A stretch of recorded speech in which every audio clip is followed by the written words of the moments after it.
So this is kind of the agenda that we'll be having today, is that we'll just be kind of talking about how all of these pieces are going to work together. And I'm going to be doing a demo as part of this. So, in the previous presentation, we kind of talked about Consul. Because this is going to be provided as separate recordings, I will be kind of repeating some of the material. I'll try to move through it a little bit quicker to kind of explain what Consul is, just to provide context for people who are watching this in the replay. And more importantly, we'll be doing a live demo. So, everyone cross your fingers for me, because this is live demo time and we all kind of know how that goes, right? So moving on, let's kind of set the stage of what we're going to be talking about today. So we heard from the previous presentation kind of how they're using service discovery from a service to service perspective. But what I'm going to be talking about is how we can approach this from an infrastructure perspective, because you may want to have something like a reverse proxy that is going to be able to leverage the information that is stored in Consul and make use of it to secure services, remove that kind of friction that infrastructure teams currently have. So for example, I am coming from the network side of an organization, and for many of my peers that are in kind of more of the development world, you're probably very familiar with having to submit a service request to make a change to an environment. So service discovery is really important, because what I'll be demoing is how do we remove the need to file service tickets? How can we leverage Consul? How can we leverage automation so that when you deploy a service within your environment, your infrastructure reacts to it? It reacts to it as code. So this is really what we're going to be focusing on today. And we'll also be seeing how this works. So as part of the demo, we get to see, we'll see the pieces that were talked about earlier. We'll see Consul in action. We'll see how we're using service discovery within the environment. So now that we kind of know what we'll be talking about during this session, let's look at kind of the different parts that are in here. So I was putting this out there on social media. I don't have a great way to poll, but hopefully this doesn't confuse the panelists. But if you have familiarity with BIG-IP, I'm just kind of curious, maybe just raise your hand via the Zoom feature, and we can kind of take a quick look at how many folks here know about the BIG-IP. So good chunk of you folks, so that's good. So for the folks who raise your hand, this part will be review. For folks who may not know about BIG-IP, I'll just kind of do a very brief kind of review of what it is and how it relates to Consul. And then we'll kind of come back and talk about Consul as well. So thank you for raising your hand. You can put your hands back down. I can still see your hands out there. Okay, it's okay, you can put them down. So now that we kind of have identified who here knows about BIG-IP, let's just talk about it briefly. The BIG-IP is traditionally known as a load balancer by many folks. So, this is the high availability, disaster recovery type of use cases. And it kind of, our platform can run in many different form factors. So many people know our platform for running in a hardware form factor. So that can be like kind of a pizza-sized box, kind of have big metal for if we're talking about our service provider customers. But we also have a platform that can run as a VM.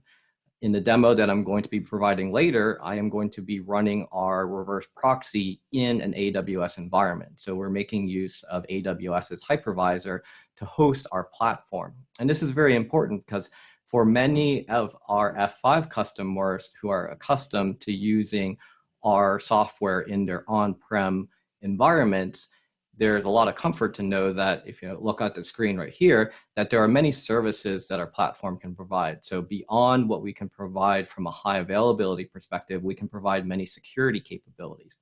As our customers are deploying into the public cloud, they still want to do things like protect their applications from attacks. So they would want to have our web application firewall.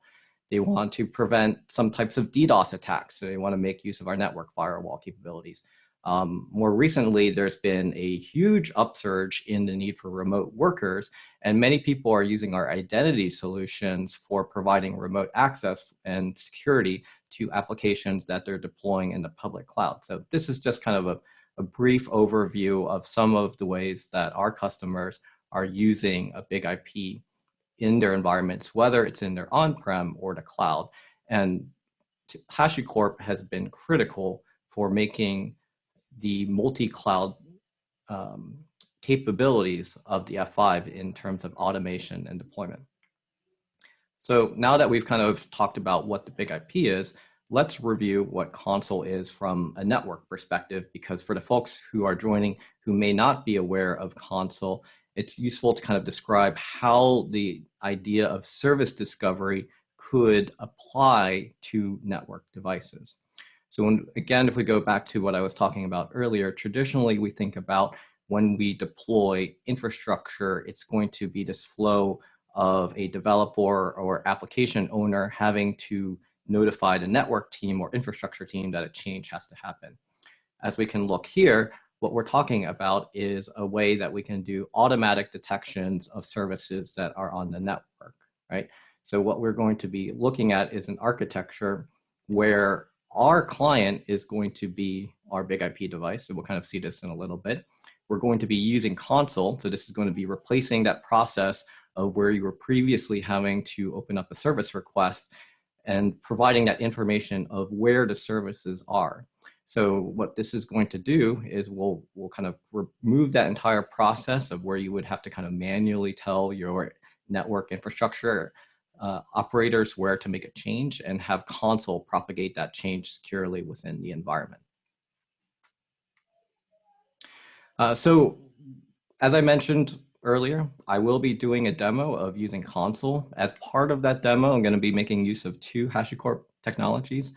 So this webinar series is focused on Consul, but HashiCorp coincidentally has a product called Terraform, which can be used for kind of infrastructure automation. I'll be using that, using Terraform as part of the demo, but it will be used to deploy Consul, BIG-IP, and Nginx within the environment. And Nginx, coincidentally, is another example of a reverse proxy that can be used for Consul service discovery, but today we're focused predominantly on the BIG-IP. So now that we've kind of looked at BIG-IP and Consul, why is it that we've come together on this webinar to talk about the 2? And the big part of it is just what I've been saying earlier. When we've surveyed our customers, they say that the network team is the bottleneck, that they're the ones that are slowing down the deployment of your applications. And working with HashiCorp, working with Consul, we are removing that bottleneck so that as you're deploying your applications into your on-prem or your cloud environments, they're getting out much, much faster. So that is a huge win for our customer. And then the other part of this is that when we're doing it in an automated fashion, we're reducing the risk of a failure. So if you think about traditional ITIL process, you go through a change advisory board, you have a change window. That it just doesn't work if you're working in a highly dynamic ephemeral. Later on in the sessions, we're going to be talking about service mesh and just kind of how dynamic service meshes are, and that's where it really would break down further. But the main goal is that when we're making use of HashiCorp and F5 technologies, is we're reducing the risk for our customers in being able to securely deploy their applications. And then the third aspect of this is that in this particular demo, I'm making use of the AWS environment for the demo, but this could also apply to many customers' on-prem environments. So for example, I mentioned the use of using our hardware or Viprion series platforms. We do have customers that are making use of this methodology with their existing on-prem and then adapting it when they move into an AWS, Azure, or GCP type of environment as well. So now that we've kind of laid the stage of what I'm going to be demoing, let's talk about the demo itself. So the demo itself is pretty straightforward. I have to admit that I actually am running this demo off of the HashiCorp GitHub. So I'll kind of show you where the link is, and you'll be able to kind of follow along from home if you'd like to, or take this up later.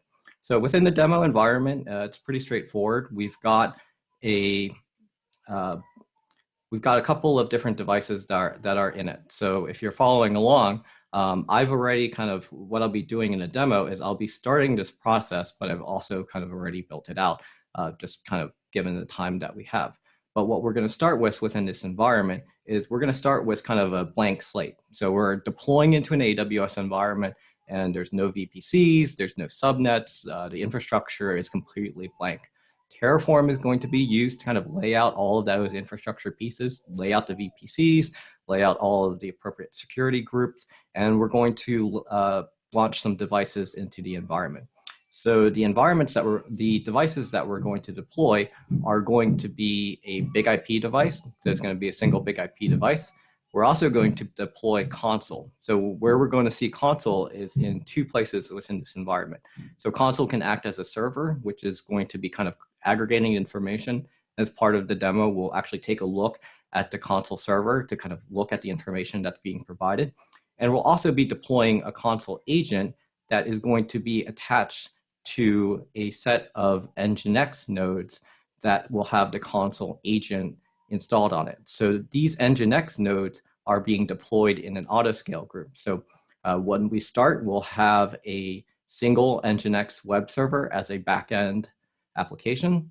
And what you'll see in the demo is I'm going to add additional Nginx nodes. And as we add these additional Nginx nodes, we'll take that information over to the Consul server that will then, we'll see those changes reflected on the BIG-IP. So what's that? Let's change screens and go over to the demo.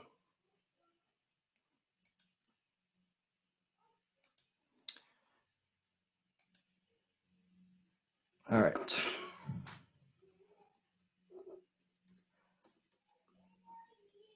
So in the demo, what I'm going to be doing is, if you would like to follow along, this is, again, is on the HashiCorp GitHub. So the URL up here is probably a little bit hard to read, but I'll make sure that we kind of post this afterward.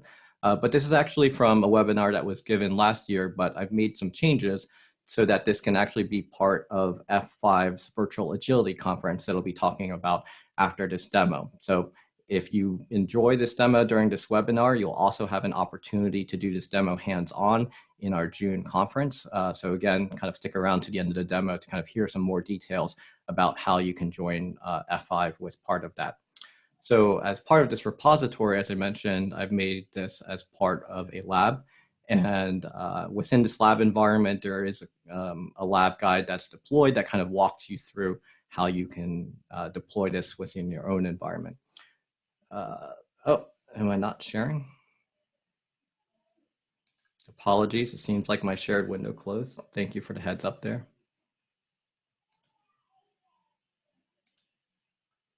All right, so you're probably wondering why I was talking about a blank screen. So this is what I was talking about before. All right, so this is what I was showing before, is that we're talking about the HashiCorp GitHub repo, and this is the lab guide that is part of the that GitHub repo. So if you want to take a look at the docs, they're all kind of here, and you can kind of make merge requests if you want to make any changes into it. So what I'm going to do is I'm just going to be following along with what the lab guide is, and I'm going to do this cooking show style, where I'm going to start the deployment of the process, and then we'll kind of come back and look at the finished result. So the first step is, as I mentioned, that within our AWS environment, we have kind of a blank slate. So because this is a cooking show, we'll see that I already have a couple of nodes that are up here from kind of the finished product. But the real takeaway that I want you to observe is that we're going to see some additional nodes on this screen. Similarly, from a networking perspective, if you are coming from more of a network background, what you would be aware of is that we're also deploying the entire networking environment as well into this environment right now.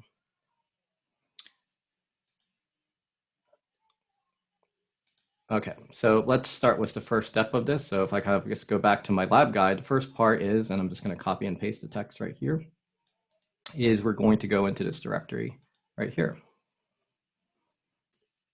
And what we have in here is a set of Terraform files that are going to be used for the deployment. I've kind of configured some variables for my specific AWS account, so it's kind of all documented. The important part is that I don't want to make this too much of a demo about Terraform, but really what this command is that I'm applying right now is going to start the process of standing up our demo environment. So we're starting from a situation where there were no resources within the environment. And now, as this is going to be running in the background, it's going to be building this out.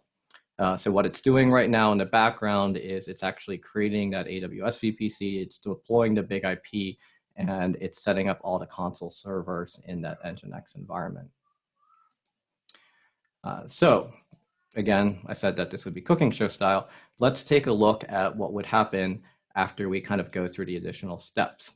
So as you're going through this, the next part would be is that we would get to a screen where we would need to kind of deploy the automation tools that are required from this. So this is the case where when we are integrating the BIG-IP, I mentioned earlier that the BIG-IP is going to be a client for Consul. So what we're going to be doing is we're going to get into a state where the BIG-IP is going to be discovering where the infrastructure components is instead of the application owner having to file a ticket to make that change.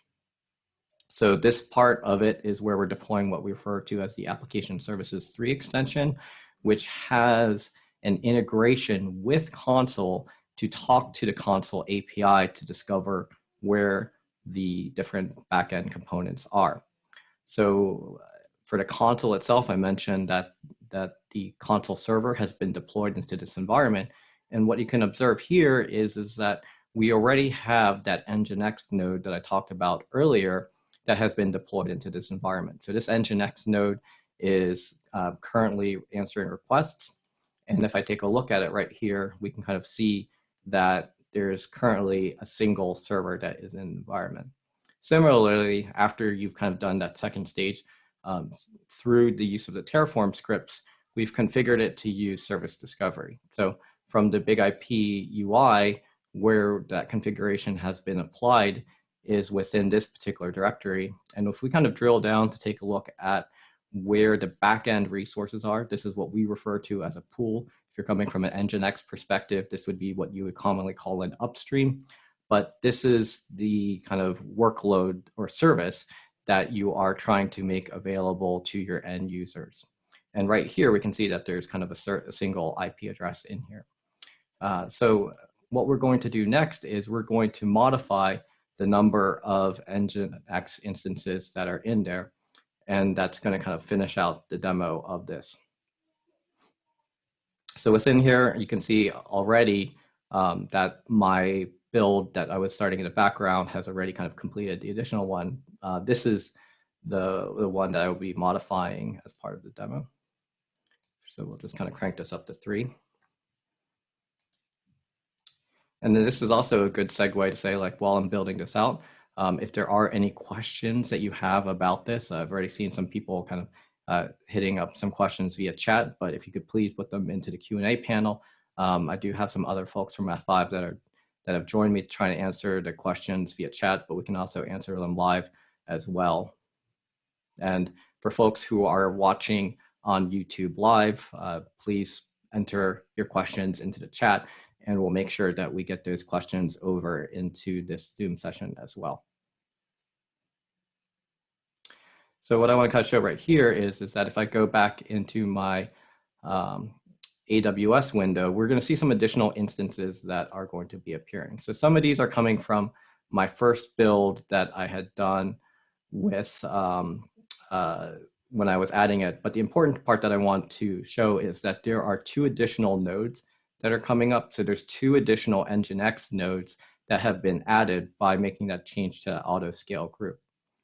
If we move over to the Consul UI, what's going to happen over time is if you can kind of imagine in the background, is that right now we have an Nginx server that's being stood up in AWS.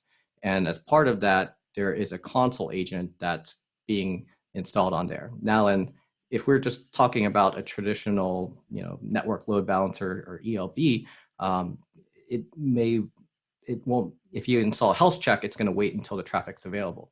The advantage of using Consul agent is that you can add additional logic in there. So maybe it's not just about having Nginx running. Maybe you need to make sure that you have a backend Redis database or some other additional type of checks that you want to do. Using a Consul agent provides you a much more intelligent way to keep track of the state of the device and make sure that you're only adding it in when that service is available. So that's kind of a key part of it, is that it's not only just kind of showing where the additional node is, but it's also tracking the health of it that you've configured or specified through configuration. So just with a refresh of the page, we can see that we have those additional Nginx resources that are in here, and we can observe that the console agent has propagated the identity of these Nginx web servers to console. So this is important information, because if we go back to my earlier point, at this point, this is where you would normally have to go to your network team to say, I've added this IP address and this IP address, please make a change during your next change window. But we don't have to do this because we're using our integration between BIG-IP and Consul.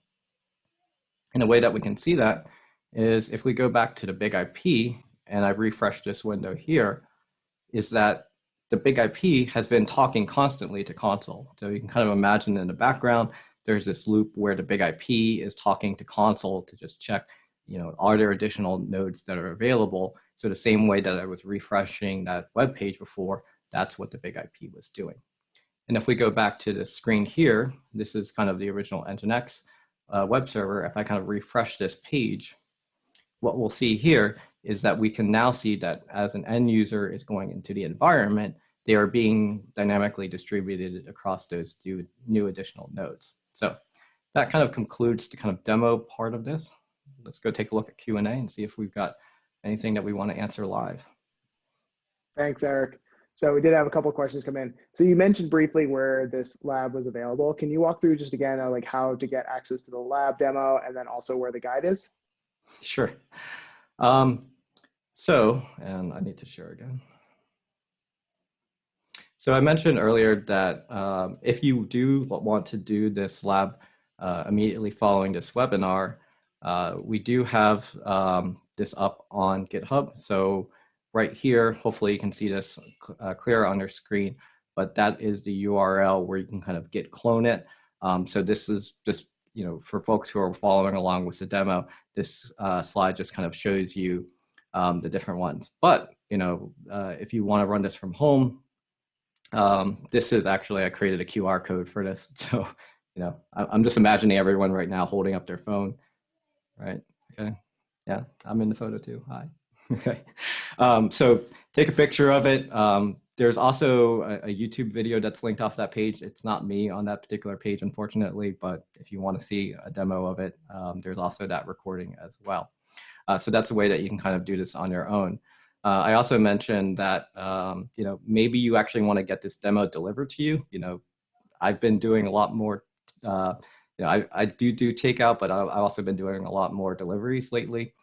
So we're actually going to be delivering this demo to you, so you don't even need to leave your house. That's going to be happening in June. We haven't set up the registration for this process yet, but you may want to just kind of block out your calendar. If you're like many people, your calendar probably, you probably wonder, why am I in so many meetings now? So, maybe just take the time, go into calendar, block out those 2 dates, and then you can come back and join us. And the same environment that I was just showing you earlier, where I was running this demo, you would be able to do yourself hands-on. So it's a great opportunity for folks who want to try this themselves, kick the tires, play around with some more of the AWS environment, and get more hands-on experience of using the BIG-IP and Consul integration. Awesome. So we have one question come in here about using BIG-IP, obviously, for load balancers to their cloud, but they're also using the Kubernetes ingresses for their Kubernetes clusters. Is there a way that you could combine using BIG-IP and the Kubernetes ingresses with Consul to improve their experience? So there are many ways that you can kind of do automation with the BIG-IP. What I was demoing today is part of what we refer to as automation toolchain, which is making use of the application services extension. The question was also asking about a solution that we call the container ingress services that is kind of more geared for our Kubernetes integration. In both examples, you can kind of think of it as the problem statement that you're trying to solve is you have resources, services that are being stood up, and you need a way to be able to kind of dynamically discover it. To me, the answer is going to depend on the customer environment. So for some of our customers that are deploying in Kubernetes and they may not have a need for additional console services, then the container ingress service is going to check that box very well. But I had mentioned some of the sophistication of what you could do with Consul that you may not get out of kind of the native Kubernetes services. So that's a case where you could kind of consider, do I want to maybe take a hybrid approach, right? Where I've seen customers who want to take more of an approach of maybe instead of having the infrastructure being the trigger for all this, maybe you're making use of your CI/CD pipeline and service discovery natively from the BIG-IP and not making use of things like the built-in Kubernetes ingress types. So, a lot of that's going to depend on the type of workload and what you're trying to achieve from that. Awesome. So we had a couple questions that we did provide the links for, but I think it would be good to go through. Can you walk a little bit through how Consul and BIG-IP integrate and what AS3 really is? I think some background on that might be helpful for folks. Sure. So with the integration itself, the BIG-IP is, so let's just go back to one of my previous slides right here. I'll just kind of go back and share again, just to kind of finish this out and talk about how the solution was working and what we were seeing on the screen, because now that we've kind of seen the demo, hopefully some of this is going to make more sense. So traditionally, what's actually diagrammed on the screen is a case of using DNS to make use of service discovery. This is kind of a common way that customers will use Consul, is that you would just look up an FQDN and it would return it. What we were actually showing in a demo was that we were actually making use of the Consul API. So if you can imagine, the BIG-IP is acting as the client, and it was querying the Consul service to discover where those new additional Nginx resources were. Once it saw that there were additional resources that were available, it made use of what I was referring to earlier, the application services extension, to make the update on the BIG-IP. So that was kind of all happening in the background. Excellent, thank you. And also one of the things I want to mention to everyone is that we do have a learn guide for walking through how to be able to use F5 BIG-IP and Consul. And I've gone ahead and posted that into the chat if folks would like to have that. So Eric is actually going to be available towards the end for our Q&A panel. So please continue to enter questions and just make sure that you direct them at F5 for us.